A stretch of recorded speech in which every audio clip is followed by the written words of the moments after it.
Thank you, darling. It's interesting how the truth can sometimes seem might malleable, depending upon your point of view. Like how those dime novels make you out to be something you're not? Jack, don't be starting trouble. No, he's right. They do tend to exaggerate. Did they exaggerate your part in taking down the Daltons? Well, I was there in the flesh, boy, so I saw what happened firsthand.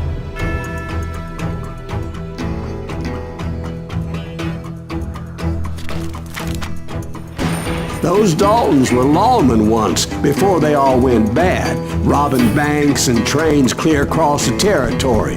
Until Coffeeville, of course. I was one of the citizens who took up arms that day. Fighting on the side of the right? I did my best, sir. We all did.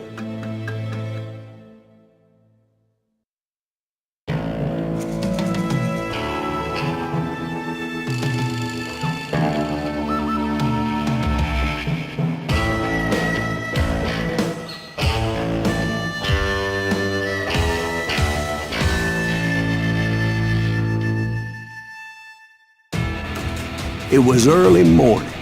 One of my friends was a local gunsmith, and he handed out firearms to anybody who'd take one.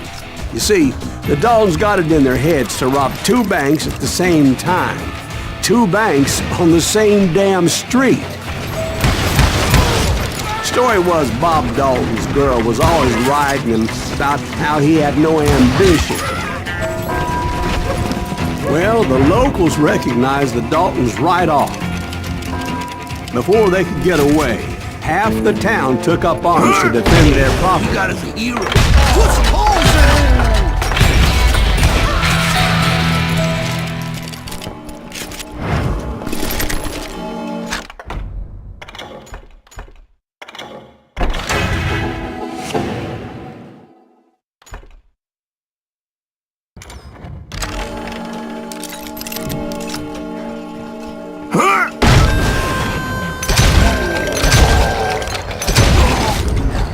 The brothers paid dearly for their stupidity, but everybody knows they had it coming. There's more to it than that.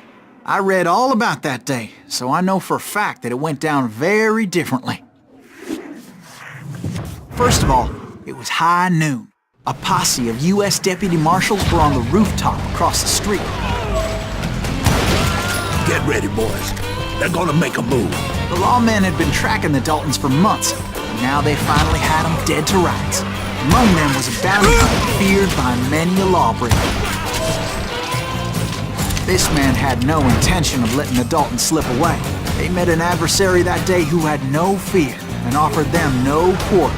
The marshals tried to get the Daltons to surrender.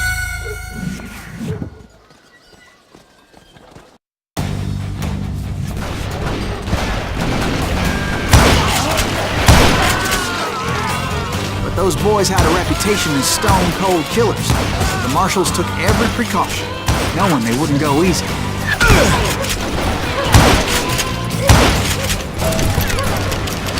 The marshals tried to get the Daltons to surrender. They'll give up eventually. We just gotta wait till some bitches out. This bounty hunter knew that the brothers were far too proud to ever lay down their guns. He went in there alone to confront those criminals.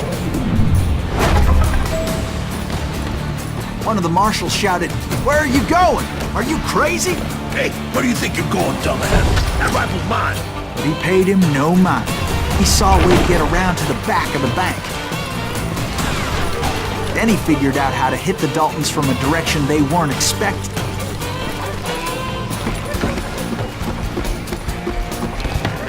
A moment later, he was climbing up a steep ladder, laughing at danger as he did.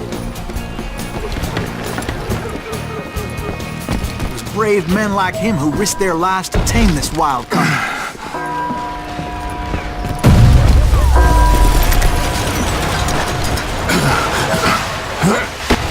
We've got company.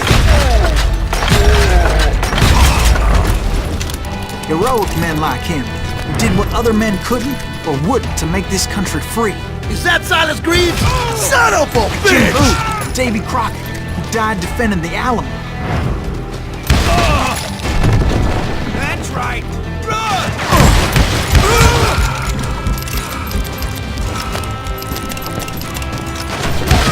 God damn him!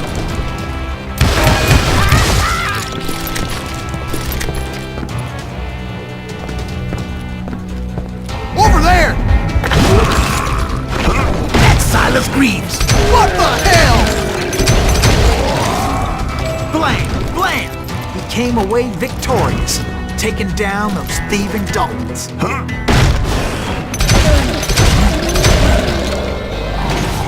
His name was Silas Greaves, and when the dust finally settled, he was the last man standing. Sorry, kid, but that just wasn't the way it happened.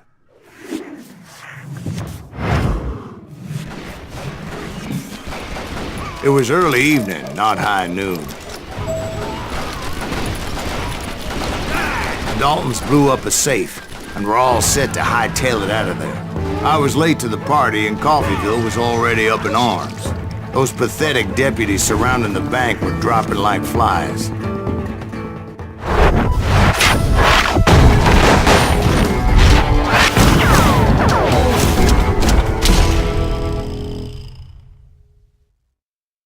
I had been tracking those jokers for months, waiting for them to do something reckless.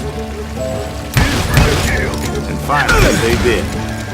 Those stupid bastards decided to rob 2 banks at the same time in the same town where everybody knew them. But they still had friends in Coffeeville.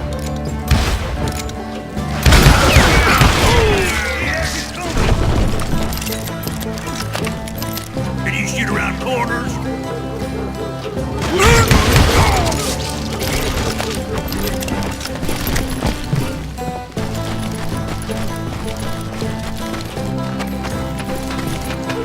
Hey, you got us killed. Holes in them. Those friends came after me like a pack of wild dogs, tooth and nail. They were coming at me from all directions. I caught sight of the Daltons running with the money and didn't want to lose them. Problem was, they knew the town better than I did. And to top it off, I found myself in the middle of another shootout at Tire. Did the Daltons hole up in somebody's house? No, it was the Smiths, I believe. They were cousins of the Daltons, and they were shooting at the Browns, who were shooting at the Daltons. Which wasn't any surprise, because those 2 families have been feuding forever. And since the Joneses are related to the Browns, they shot at the Smiths, pissing off the Heimhoffers, whose daughter recently married a Smith. Well, bullets were flying every which way as all the old feuds in Kansas caught fire all at once. There was a hell of a lot of pissed off people in Coffeeville that day. But that's just the way life is sometimes. Shit happens.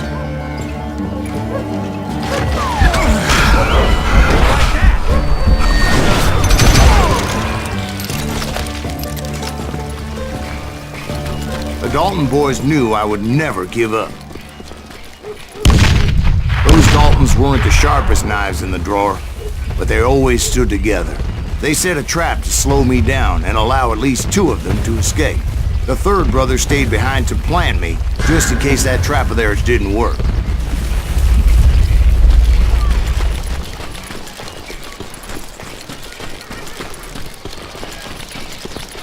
It was Emmett, the youngest. And he decided to stand his ground and face me down. I ain't afraid of you, Silas Greaves. This is where it ends for you. He was determined to protect his brothers. And I understood how he felt. Taking me on all by his lonesome wasn't exactly a recipe for a long life.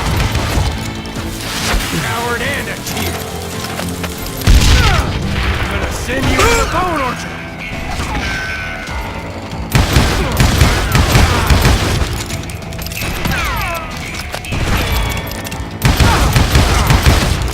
You messed with the wrong damn Dalton.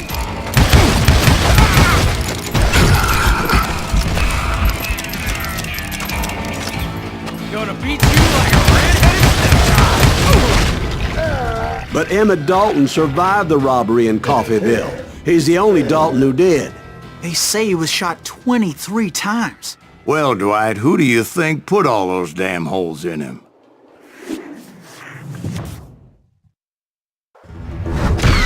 But I have to admit, that boy had grit.